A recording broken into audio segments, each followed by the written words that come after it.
профессора, доктора медицинских наук. Спасибо. Спасибо, уважаемые коллеги. Да, презентер. Спасибо. Так, называется она у нас Светлов Екатерина.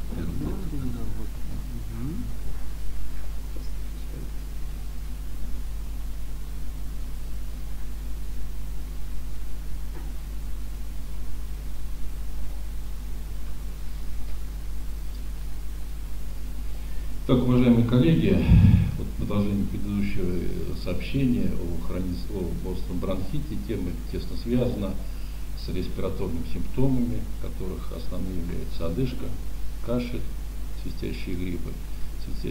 Конечно же, вот эта проблема кашля, она в последние годы является чрезвычайно актуальной. Но предварительно я покажу вот эту программу 86 год, 30 лет создания Российского общества пульмонологов в этом году отмечаем. Вот проводилась эта конференция в Рязани, я был 30 лет назад секретарем этой конференции. Ведь программа этой конференции, организационный комитет, и Чучалин был член-корреспондент, тогда, в общем, определял проведение конференции. Денис Николаевич, значит, он был министр здравоохранения СССР. Вот настоящая работа заведующий кафедрой определяет, в общем, политику в плане семейной медицины. Смотрите, число цитирований, ключевым словом кашель за последний год увеличивается в геометрической прогрессии. Так же, как количество конференций, количество сообщений, информации. Хотя, откровенно говоря, за 50 лет не создано практически ни одного препарата для лечения и контроля кашля. Ни одного препарата, если огромное количество создано, в общем, лекарства лечения артериальной гипертонии, бронхиальной астмы, но по кашлю, в общем-то, сейчас ничего практически нового не появилось. Ну, кашель, вот определение кашля, да, форсированный респираторный маневр при закрытых голосовых связках, сопровождается характерными звуками, ну, схема анатомических структур кашлевого рефлекса, с учетом того, что, в общем-то, время достаточно ограничено, но тем не менее очень важно. Это ведущий специалист по управлению кашля Ирвин. И вот эта схема, она постоянно приводится, потому что, видите, здесь и ушной кашель, и связанный с поражением и желудочно-кишечного тракта, и понятно, что это верхние и нижние дыхательные пути. Вот это фаза кашля, и определяет осложнение кашля. Это, конечно, респираторная фаза, когда скорость выдоха, она соответствует скорости урагана, и высокое давление внутригрудное создается, что создает и самые-самые различные осложнения. Вот посмотрите, проводятся конференции в Америке. Вот в 2013 году, в 2015 году конференции, которые посвящены кашлю. То есть все американские конференции. И, кстати, в этом году тоже состоится конференция.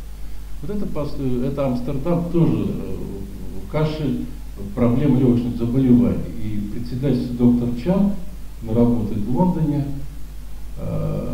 китаец английского происхождения, англичанин китайского происхождения, но он является настоящим лидером по проблеме кашля, по проблеме так называемого гиперчувствительного кашлевого синдрома и определяет вообще политику во многом и исследований, в общем, наверное, каких-то проведений конференций по проблеме кашля. Вот когда мы говорим о классификации, представляете, очень сложно, в общем-то, определить. Потому что понятно, что существует кашель, который требует лечения, видите, вот поствирусный, связанный с гастрофагальной рефлюксной болезнью, постназальный затек, связан с ингибиторами АПР, психогенный, идиопатический, так называемый непонятный кашель. И вот я попробовал использовать термин ординарный кашель и обычный, хомбо, бронхит, астма, бронхоэктазы, фарингит. Понимаете? Потому что, в общем, здесь подходы к ведению пациента совершенно разные. Есть в одном случае мы говорим про тусивной терапии, в другом случае мы говорим об антитусивной терапии. Когда вот я начинаю это сообщение, говорю врачу, знаете, вы должны четко понять, что препараты делятся на две группы, для кашля и от кашля. И вот путать это нельзя. Для кашля и от кашля. И когда пациент приходит с жалобой на кашель, ему назначают ацетостатин, который тоже может сам усилить кашель и другие, в общем-то, препараты периферического действия. Вот тот симпозиум, о котором я говорил, ну это различные заболевания, которые сопровождаются гиперсекрецией мокроты. Вот они здесь представлены, ведь астма, и хомбо, и идиопатический легочный фиброз. И, конечно, это во многом определяет дифференцированный подход к лечению этих заболеваний. А посмотрите симптомы у больных Хоппелом. Кашель 58%, мокрота 63%, свиста 41%. И вот это определяет опять подходы к ведению этих пациентов. Потому что, конечно, сейчас четко доказано, что наличие мокроты тесно коррелирует со смертностью, госпитализацией, частотой обострения у пациентов с ХОПом и с ухудшением качества жизни. Поэтому сейчас вот эта позиция, она постоянно меняется в связи с тем, что, в общем-то, по-разному смотрит на необходимость использования тех же муколитиков. И в свое время ВОЛК четко было показано, что нет доказательной базы, они могут не использоваться в больных хронической обструктивной болезни, при остром бронхите, при хроническом бронхите. И вот шла эта дискуссия британской, голландской теории в патогенезе, роли, в общем-то, гиперсекреции мокроты. Понятно, что везде очень важна концепция развития порочного круга. Развитие порочного круга у пациентов с легочными заболеваниями. Разорвать этот круг позволяет и современная бронхолитическая, антибактериальная терапия, муколитическая терапия. И опять подходы к фенотипированию пациентов. Видите, внизу розовые пыхтильщики и синие отечники. И опять бронхит, опять это выделение мокроты. И мало кто знает, что вот нарисовал этих двух пациентов Франк Нетта, медицинский Микеланджело, художник, который, в общем-то, очень много создал иллюстраций, атласов по представлению заболеваний сердечно-сосудистой системы, дыхательной системы, опорно-двигательного аппарата, артритов. И на вот те слайды, которые я показал, они являются самыми популярными, которые показывают почти везде. Автор — художник Нетта, Микеланджело, медицина. Вот я тоже пропускаю. Ну вот фенотипы, видите, хронической обструктивной болезни легких, значит, представляет хронический продуктивный кашель. Поэтому ведение таких пациентов определяет и соответствующее лечение. Вот Сергей Львович всегда обсуждает тему, это протусивная терапия, улучшение мукоцилиарного клиренса. И в прошлом году исполнилось 120 лет со дня рождения Бориса Евгеньевича Вотчела, который так писал: бронхитов столько, сколько больных, страдающих бронхитами, у каждого из них свой бронхит. То есть тогда еще он говорил о необходимости проведения так называемой индивидуализированной медицины пациентов с хроническими заболеваниями органов дыхания. Вот это тоже данные, 2015 год показывает, что у пациентов с продуктивной кашлем чаще и обострение, и смерть. И это является очень важным пониманием проведения соответствующей терапии. Очень много различных алгоритмов, которые строятся с учетом того, какая причина кашля, какая причина основных симптомов и синдромов у пациентов с хроническими легочными заболеваниями. И то же самое, когда обсуждают проблему хронического кашля. Видите, здесь так указано: обычные причины кашля или ординарные причины кашля, хроническая обструктивная болезнь легких, бронхит, бронхотическая болезнь. А другая причина или невыясненный так называемый синдром гиперчувствительности или гиперчувствительный кашлевой синдром, о котором я сейчас потом позже расскажу, это действительно одна из острых, горячих проблем ведения пациентов с кашлем. Знаете, поэтому здесь и проблемы, связанные, допустим, с известными заболеваниями, как гастроэзофагальная рефлюксная болезнь, но тем не менее проблема гиперчувствительного кашлевого синдрома определилась сейчас и поиск совершенно новых препаратов, таких как, например, габапектин, вот понятие спич-терапии, которое вообще практически в нашей стране не применяется, не используется. Поэтому вот я еще раз показываю картинку, которая, что кашель — две стороны одной медали. Протусивная терапия и терапия, которая контролирует, предупреждает кашель, антитусивная терапия. Понятно, что программа лечения, ведения их пациента строится с учетом основной причины заболевания. Вот посмотрите, одна из моих любимых презентаций, картинок, это Захарин. И вот он написал так: кашель усиливает боль, одышку, мешает сну, и поэтому должен быть уменьшен до возможного минимума. Пока мокроты очень мало равна и хрипов или совсем нет, то следует давать кадеин, опий, редко морфий. Приходилось и приходится видеть, что первое, что дает врач пневмонику, инфизум эвакуаны, и продолжает несколько дней. Это уже крайнее недоразумение, выводить из бронхов еще нечего. Эпикукуан лишь усиливает понапрасну кашель и долгодаваемо портит желудок. Что сейчас изменилось? 100 лет Захарий написал необходимость дифференцированного подхода к ведению пациентов кашля. Сейчас у нас те же самые ошибки. И во многих, кстати, старых книгах, в общем-то, и дается понятие, представление кашля везде, пытаются, в общем-то, индивидуализировать подход. Протусивной терапии я не буду много на ней останавливаться. Действительно, это препарат известный, мукоактивные, гипертонические растворы соли, бронхолитики. Если говорить опять о применении вот ингаляции, то, наверное, 100 лет назад каждое терапевтическое отделение имело правый ингалятор. И этих ингаляторов, в общем, было тогда очень-очень много, самых-самых различных. Ну, те лекарственные препараты, которые применяются для лечения заболеваний, ну, здесь можно сказать, что нижних дыхательных путей, антибиотики, бронхолитики, гормоны, мукорегуляторы, противокашлевые препараты. И, конечно, врачу необходим выбор, потому что приходит пациент, да, с каким-то респираторным жалобой. Я говорю, знаете, антибиотики вам не нужны, гормоны не нужны, бронхолитики не нужны. А чем тогда лечить пациента, который проявляет самые-самые, то есть жалобы, допустим, на хронический кашель? Остаются только противокашлевые препараты, больше другого ничего не остается у таких пациентов. И когда обсуждают вот проблему лечения ХОБЛ, видите название работы дыхательной утопии или здравый смысл. И в настоящем видите опять подходы с учетом характера воспаления дыхательных путей. Эозинофилия сейчас самая острая тема, эозинофилия хроническая обструктивная болезнь легких. Не астма, а именно ХОБЛ, эозинофилия, нейтрофилия, гиперсекреция мокрот или системное воспаление, видите, определяет уже использование даже статинов у таких пациентов. Это зарубежная работа. Это как бы определяет идеологию применения тех или иных лекарств, препаратов пациентов. Итак, протусивный нефармакологический легочный клиренс, который включит в себя протусивные маневры, тема очень важна, актуальна. Я уже еще раз вот Сергею Львовичу указываю, что это его, наверное, одна из таких важных и актуальных в общем, работ, сообщений, и это определяет эффективность лечения таких пациентов, потому что раньше это был утренний туалет бронхов, гигиена бронхов и различные протусивные устройства, которых я не буду тоже останавливаться, хотя вот когда говорят о доказательной базе, я всегда цитирую вот одного Хесса, который техника клиренса, отсутствие доказательств или доказательств отсутствует. Не должны быть догматичными, легочный клиренс, важный аспект респираторной клинической практики. Вот есть понятие контролируемого кашля, есть понятие хаффинг, есть разные устройства, которые используют, флакторы, как бы улучшают легочный клиренс, это механические устройства. Ну, даже такие устройства за рубежом используют обычно вот, резиновую перчатку, и такая вот публикация в журнале физиотерапии была представлена.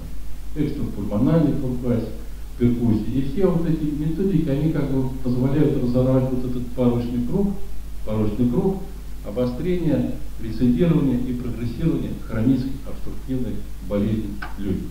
Понимаете? И очень важно, в общем-то, комплексная оценка и применение этих препаратов. Но когда вот я обращаюсь к теме уже противокашлевой терапии, и вот к этим порочным кругам я показываю книжечку, которая называется «Порочные круги». Она была издана в Вашингтоне в 1918 году, и содержит 400 страниц. Порочные круги различных заболеваний. Вся медицина порочные круги, жизнь порочные круги. Понимаете, когда вы этого кашля, посмотрите, там было указано, сам кашель ведет кашель. То есть кашель вызывает кашель. Эта тема очень важна. А вот японцы в 2011 году повторили, видите, персистирующий кашель может быть причиной ремоделирования бронхов, гиперактивности, индуцирующий кашель. Потом, когда обсуждают тему лечения пациентов с хроническим кашлем, я им говорю, знаете, вы пытаетесь удерживать свой кашлевой рефлекс, кашель, потому что кашель усиливает кашель. И реально многие пациенты стараются, вот как можно кашель, почему-то вызвать, удалить какой-то мокрот, и вот эта тема перевода хронического кашля сухого во влажный тоже является непонятной во многом, потому что ни в одном из зарубежных руководств, допустим, такой идеологии не существует. А наших пациентов всегда вот был сухой, потом мы добились, что был влажный, и станет легче. Это, в общем-то, пока еще не совсем четкая позиция, хотя в некоторых работах указывают, что появление мокроты как является экраном и блокирует и блокирует, в общем-то, потом уже реакцию на какие-то следующие воздействия.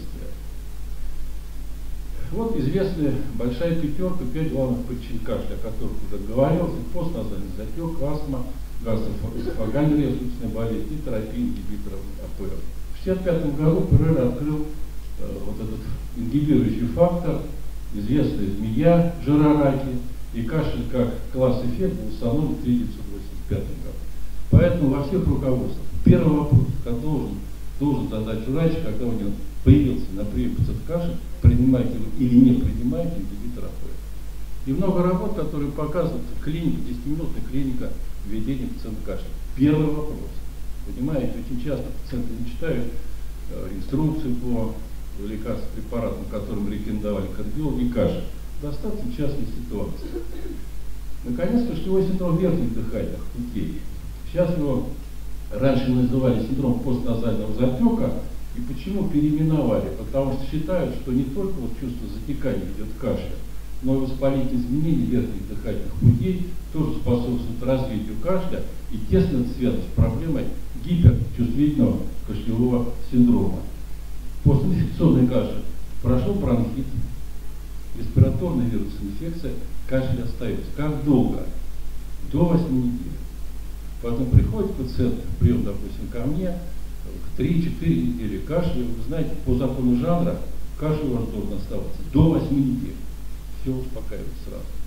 До 8 недель может быть постинфекционный кашель, у кого-то понятно, что прекращается раньше, у кого-то может пройти самостоятельно, спонтанное выздоровление, да, так же как и бронхиты, так же как и пневмония и прочее, прочее. Но тем не менее вот это понятие, положение является очень важным, а когда он остается, мы, в общем-то, тогда уже назначаем противокашлевые препараты.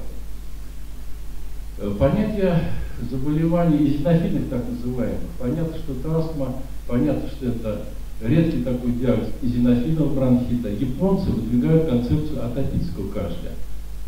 Европейцы, многие с этим не согласны, но тем не менее отмечают, что все-таки атопический кашель, термин, понятие атопического кашля, в общем-то, имеет право на существование.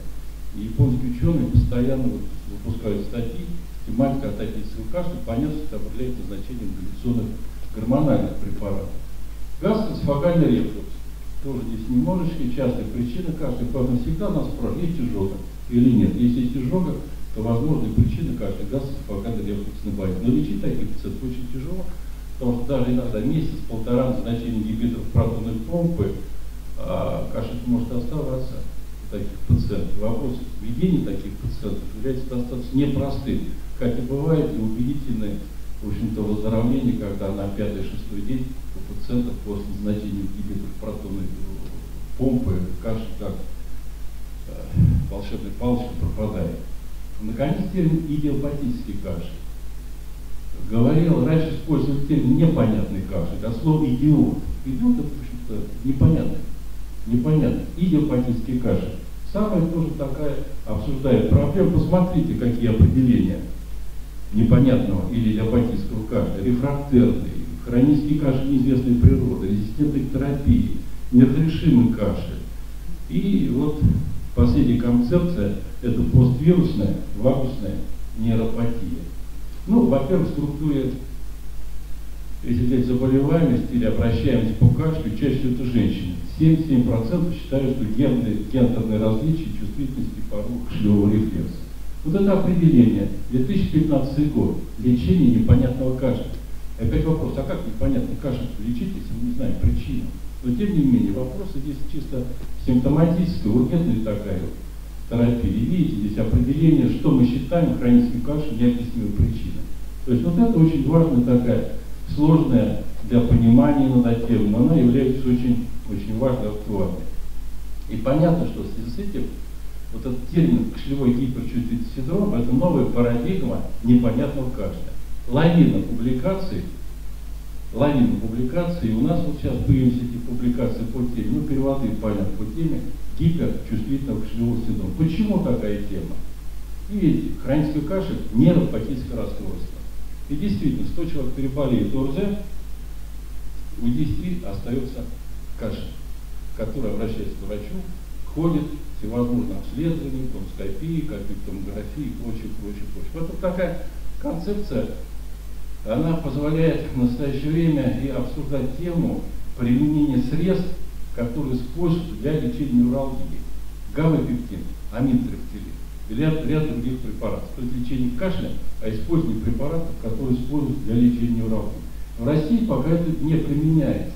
Пока это не применяется, но за рубежом таких работ очень много в последнее время идет. Вот кашель, видите, лечение. Что это? Лор, газофагальная рефлюксная болезнь, терапия. И вот когда обсуждаю эту тему, посмотрите, вопросы респондентов. Эффективно лечение кашля? Видите? 36% нет, 57% немного, и только 7% эффективно. Это зарубежные исследования. Вы нашли в аптеке лекарств, которые помогают от кашля? 69% нет, 26% немножко, и 5% это эффективное лечение кашля. Всего-навсего. Понимаете, опять это связано с тем, что ничего нового появилось. Ну вот я представляю опять манускрипт Лайонека, 400 страниц, конечно, это гений. Ну тогда они лечили, их назначали молоко, женское, кстати, молоко использовалось то же самое достаточно. Вот. И коровьи, и ослины, и все что угодно. Вот. И понятно, что если мешаешь сну, опять опиум. Опять и тогда еще Лайонек проводил дифференцированное лечение кашля. И сейчас, конечно, современные препараты и терапия строятся с учетом механизмов и с учетом афферентных путей кашлевого рефлекса. Я не буду перечислять, видите, и антихолинергические препараты, локальные анестетики, баклофен. Вот посмотрите, произвольный контроль, так называемая спич-терапия. То есть пациент должен как бы себя удерживать от кашля, потому что сам кашель вызывает кашель. Ну и бронходилататоры в ряде ситуаций, и противовоспалительные препараты, как который говорит, гормональные препараты, целая тема, антагонисты лекториенов, антигистаминные препараты первого поколения тоже обладают противокашлевым действием. То есть это действительно тема очень актуальна. Вот препараты с доказанным или возможным противокашлевым действием. Посмотрите, они известны. Центрального действия, периферического действия, баклофен, тиотропий. Да, то есть протропипронид обладает четким противокашлевым эффектом у пациента с постинфекционным кашлем. Вот еще раз мне очень интересно, с учетом вот этой концепции кашель нейропатическое заболевание, смотри, использование ботокса, да, для лечения хронического кашля, когда кашель определяет как нейропатическая модель. Понимаете? Вот, то есть ботокс, он вводится в область ларингеальной мышцы, и, в общем-то, за рубежом недостаточно количество исследований, достаточно агрессивная терапия. Можно согласиться, можно не согласиться с применением ботокса. Это препарат, который в женской и мужской косметологии используется, а его сейчас применяют при болях в спине, при других каких-то нейропатических расстройствах, стали применять при лечении кашля. То есть здесь исследования такие присутствуют. Физиотерапия рефракторного хронического кашля, видите, опять как эффективность достаточно серьезная. Мы практически в России этот термин не используем, это понятие спич-терапии, допустим, обучение пациента сосание леденцов, допустим, с мятой, которая обладает анестетическим действием. Достаточно количество жидкости, тоже все известная такая тема, и понимание причин и ведение кашля. И вот с учетом того, что в настоящее время все наше терапевтическое общество и, в общем-то, занимается активной программой реабилитации. Первое, а второе – это так называемая помощь пациентам с тяжелым заболеванием, паллиативная помощь. Я вот показываю картинку, смотрите, «Вся жизнь и смерть» Михаила Кузакова. Это была. Миша задыхался, а мы не могли ему помочь. Почему? Потому что таких больных с раком легкого зачастую бывает мучительный кашель. А как помочь? Одышка, кашель. Поэтому есть целая программа ведения пациентов. Конечно, это видите и анестетики, я покажу, и периферические противокашлевые, и опиоиды, и стероиды, и лечение коморбидности. Но это является ключевой задачей врача-терапевта. Терапевты часто могут, относительно может сталкиваться с такими пациентами. Это очень серьезная программа ведения больных раком легкого и контроля одышки и кашля. Посмотрите, лейб использует препарат небулайзерный лидокаин. Понимаете, практически мало кто использует, потому что, может быть, недостаточно знакомы с этой техникой. Техника очень непростая, но это последний шаг последний шаг лечения пациентов с упорным кашлем, ингаляция лидокаина. Вот это одни из сообщений, которые представлены. Видите, 13-й год, 13-й год, 13-й год, я вот последний взял, небулайзер лидокаин для лечения непонятного кашля. Ну, при астме я не советую, конечно, это значит, но тем не менее такие, в общем-то, сообщения присутствуют. Ну, вот я показываю, что впервые, видите, в 1988 году я использовал об ингаляции лидокаина в пульмонологии, но тогда я лечил гиперинфекционный синдром. Сейчас, конечно, я очень редко использую технологию. Тогда еще первые небулайзеры финские у нас были, и мы тогда активно применяли вот эти методики. И вот у нас диссертация вышла, лечение рака легкого. И протропин, бромид, в общем, работ тоже достаточно много по применению ипротропия для лечения кашля. Собственно, опыт показывает, что синдром постинфекционного кашля достаточно может эффективно купироваться при применении ипротропия бромид. 100%, конечно, нет. Ну, 60, может быть, 50%. Но мы активно технологии используем, тем более, что литературных данных на отчет достаточно много. И вот существующих, допустим, классификаций противокашлевых препаратов, особенно зарубежных, практически везде этот препарат представлен. Везде представлен этот препарат. Из новых, о которых меня попросили сегодня рассказать, конечно, это препарат, который является инновационным, это рингалин. Где-то около года мы работаем с этим препаратом, опыт только накапливается. И действительно очень интересный препарат, который все включает и противокашлевое, противовоспалительное, бронхолитическое действие. За счет того, что в состав его входит релизактивные антитела к брадикину, гистамину, к морфину. И вот эта тема сухого или влажного кашля, она может до конца не решена, но для лечения пациента с постинфекционным кашлем, конечно, препарат является чрезвычайно необходимым, полезным, потому что выборов у нас не так много. Этот препарат, он действительно решает зачастую проблемы врача первичного звена, тем более, что действует не центральное звено, а не периферическое звено кашлевого рефлекса, с учетом, что вот влияет на рецепторы брадикинина, гистамина, действует на опиоидные рецепторы. Вот состав этого препарата. Таблетки для рассасывания. Вот 3 дня до 6 раз в сутки. И вот больная, которая поступила, это одна из таких классических пациентов, которые не только поступают в наше отделение, но они на приеме врача.